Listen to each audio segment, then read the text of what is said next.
Hello class, good morning. Good morning, Ma'am. Okay, take your seats. Thank you, Ma'am. Okay, so karon na ako ihatag sa inyo ang nga activity. So ang inyong buhaton kay inyong ning i-add ang 2 plus 3. Okay?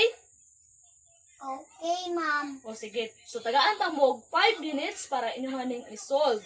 So kung naamoy gikalipgan inyo akong pangutanon ha. Okay, Ma'am. Okay, ako nang ihatag ha. Take your time.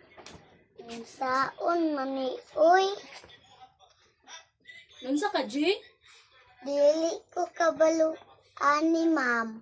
Pwede magpatabang. O sige. Naglibog ka. Mm. Nagingon siya dire 2 plus 3. So para dili ka maglibog imong naon. Naghatag do kuno imong mama og duha ka apple.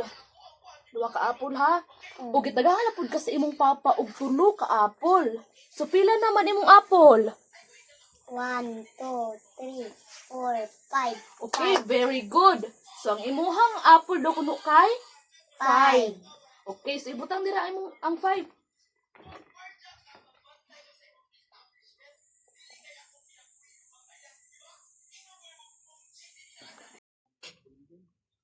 Okay. Kabalo na ko. Okay, very good. Sige, sa sunod ha, ayaw lag kaulaw o pangutanan sa kuha kay tabangan tika. Oh, okay, Ma'am.